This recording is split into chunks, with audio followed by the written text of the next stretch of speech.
9th class आपकी worksheet number 13 जो है संधि पर बेस्ड है। संधि कहते किसे हैं आप लोग 8th में पढ़ के आ रखे हैं। स्वर संधि ही आपके सिलेबस में है। पर देखते हैं, पूर्व पद के अंतिम वर्ण के समान उत्तर पद के पूर्व वर्ण के मिलने से जो परिवर्तन होता है वह ही संधि है। पूर्व पद यानी कि पहले वाला शब्द और अंतिम पद मतलब दूसरे वाला, उत्तर पद मतलब दूसरे वाला शब्द। और पूर्व पद का अंतिम वर्ण यानी कि पहले वाले शब्द का लास्ट वर्ण और उत्तर पद यानी बाद वाले शब्द का पहला वर्ण, इन दोनों के बीच में ही संधि होती है। जैसे विद्या और जमा आल्य हम बना देते हैं उसको विद्यालय।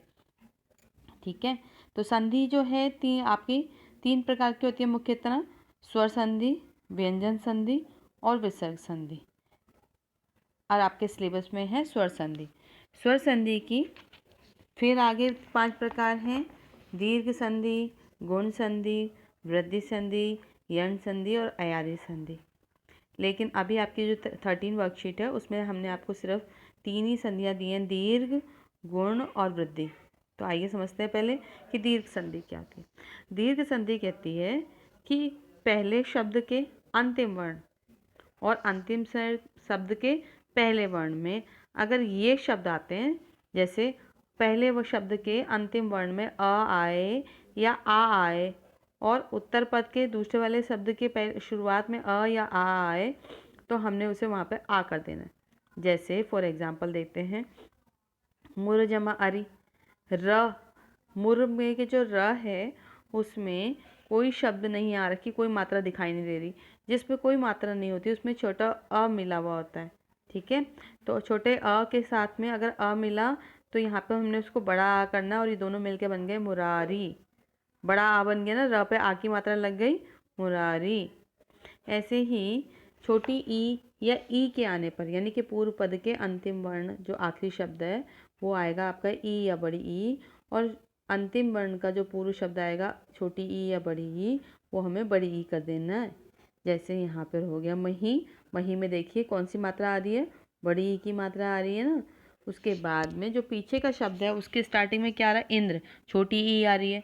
तो बड़ी ई के पीछे छोटी ई आने पर हमने उसे क्या करना है, बड़ी ई कर देना है। देखो फिर हमने क्या कर दिया, महेंद्र लिख दिया साथ में, और ई पर क्या कर दिया, मही पर बड़ी ई की मात्रा कर दी। ठीक है, अगला शब्द देखते हैं। कहते हैं कि पूर्व वर्ण के अंतिम वर्ण यदि छोटा ऊ या बड़ा ऊ हो तो उसके पीछे जो पूर्व अगला उत्तर पद आएगा उसकी स्टार्टिंग में, उसकी शुरुआत में अगर आपको छोटा ऊ या बड़ा ऊ मिले तो हमें उसे क्या कर देना है, बड़ा ऊ कर देना। जैसे यहाँ देखेंगे भानु, भानु में देखिए अंतिम शब्द है नू, नू में किसका वर्ण किसकी मात्रा आ रही है, छोटे ऊ की। और उसके बाद में आया शब्द उदय, उदय के स्टार्टिंग में जो आ रहा है वो किसकी मात्रा आ रही है, ऊ की मात्रा आ रही है। तो छोटे ऊ के बाद छोटा ऊ मिला, हमने उसे क्या करना है, बड़ा ऊ कर देना है। और ये देखिए हमने पीछे वाले शब्द का ऊ हटा करके उसको साथ में जोड़ के बना दिया भानुदय। ऐसे ही अगर पहले शब्द के अंत में री आए और अंतिम वर्ण के स्टार्टिंग में शुरुआत में री आए तो हमें उसे क्या कर देना है, री कर देना है। तो देखिए यहाँ पे पितृ, यहाँ पे री आया, ता के नीचे री आया, और अगला शब्द आया ऋणम, स्टार्टिंग में भी री आ गया, हमें दोनों को क्या कर देना है, री कर देना है। तो ये शब्द बन के आ गए यहाँ पे पितृम। ये है आपकी दीर्घ संधि। उसके बाद देखिए गुण संधि।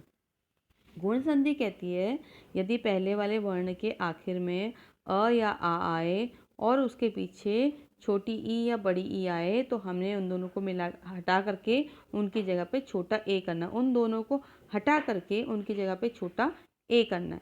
एग्जाम्पल देखते हैं, जैसे देव, व में किसकी मात्रा, अ की मात्रा आई, पीछे आया इंद्र, ई की मात्रा आ गई, अ के पीछे ई आने पर हमें उसे ए करना है, छोटा वाला ए।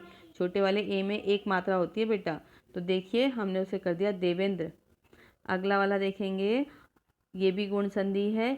यदि पहला शब्द आपका आखिर में आ रहा है अ या आ और उसके पीछे वाला जो शब्द है उसकी स्टार्टिंग में आ रहा है ऊ या ऊ, तो हम दोनों ने दोनों को हटा करके उनकी जगह पे ओ कर देना है। जैसे देखिए पर जमा उपकार, पर के अंतिम वर्ण है र में किसका स्वर आया? अ का। और उपकार में किसका आया? ऊ का। तो दोनों को मिला के करेंगे, अ के पीछे ऊ आने पे क्या कर देंगे? उनको ओ करना है। तो देखिए यहाँ पे बन गया परोपकार। अगला देखते हैं, अ या आ के पीछे री आने पर हमें उसे कर देना अर में देखिए र हलंत है, यानी कि र कैसा है? आधा है, उस पर कोई मात्रा नहीं है। एग्जाम्पल देखते हैं, देव के अंतिम वर्ण है व पे किसकी मात्रा है? जब कोई मात्रा दिखाई नहीं दे रही तो इसमें कौन सा शब्द, कौन सा स्वर मिला हुआ है? उसमें मिला हुआ है अ, ह्रस्व अ, ठीक है, छोटा अ यानी कि। और उसके पीछे आई ऋषि में री आया स्टार्टिंग में, तो हमें क्या करना है? अ और री को हटा करके उनकी जगह पे अर कर देना है। हटाएंगे, देव के पीछे अर लगाने पर क्या बन जाएगा? वो देव ऋषि। र कहाँ चली गई? र ऊपर चली गई, क्योंकि र कैसी है? आधी है। याद रखेंगे बेटा, आगे वाले में और पीछे वाले में कोई चेंज नहीं होगा। चेंज कहाँ आएगा? जो भी परिवर्तन आएगा वो बीच में आएगा, पहले वाले शब्द के अंतिम वर्ण में और अंतिम वाले शब्द के पूर्व वर्ण में। अगला देखेंगे, यदि पूर्व पद के अंतिम में आएगा अ या आ और अंतिम पद के पूर्व में आ जाएगा लिरे, तो हमने बनाना उसको अल। यहाँ पे भी ल के नीचे हलंत है, यानी कि ल कैसा होगा? आधा। यहाँ देखिए एग्जाम्पल, तव में जो है वो लिखा हुआ है, वो में किसकी मात्रा मिली हुई है? अ की मात्रा मिली हुई है। उसके पीछे क्या आया? लिर की मात्रा आ गई है। तो देखेंगे, अ के पीछे लिर आने पर हमें उसे अल करना है, दोनों को हटा करके। तो हटाएंगे हम, जब हम हटाएंगे तो तब तो पूरा रहेगा, और क्योंकि ल कैसा है? आधा, उसमें कोई स्वर नहीं है, तो ल कैसा हो जाएगा? आधा। तो ये बन जाएगा त्वलकार। आगे देखते हैं हम, वृद्धि संधि में वो कहते हैं, यदि वृद्धि संधि के पूर्व पद के स्टार्टिंग के जो शब्द है उसके अंत में अ या आ आए और जो दूसरा वर्ड है उसके स्टार्टिंग में अ ए, छोटा ए या आए आए, तो हमने दोनों को हटा करके उनके स्थान पे ए आ जाएगा, बड़ा वाला ए। देखिए एग्जाम्पल, एक जमा एकम। देखिए अंतिम वर्ण, एक में अंतिम वर्ण आ गया क में किसकी मात्रा जुड़ी हुई है? अ की। पीछे क्या आ गया? एकम, किसकी मात्रा आई? ए की। तो अ के पीछे ए आने पर हमने उसे बड़ा कर देना है। तो क्या करेंगे? दोनों के स्थान पे। तो हमने क्या किया? देखिए बड़े ए की मात्रा कैसे जुड़ती है? दो मात्रा वाली। तो शब्द बन गया ए के कम। अगला कहते हैं, वृद्धि संधि का दूसरा नियम कहता है, अ या आ के बाद यदि ओ या औ आए तो हमें वहाँ पर बड़ा औ कर देना है। ठीक है, एग्जाम्पल देखते हैं, महा, अंतिम वर्ण आया हा में किसकी मात्रा आ रही है? आ की मात्रा।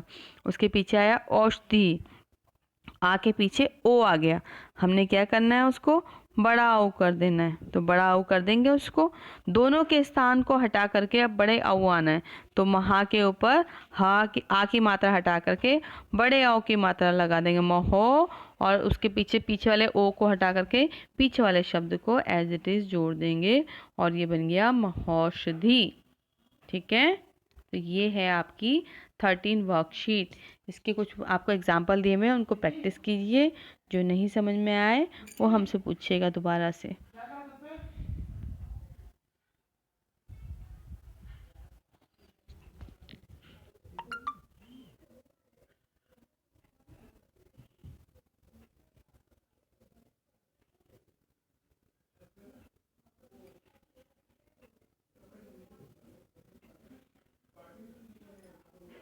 टेंथ क्लास आपकी 13 वर्कशीट जो है वो अव्यय पे बनी।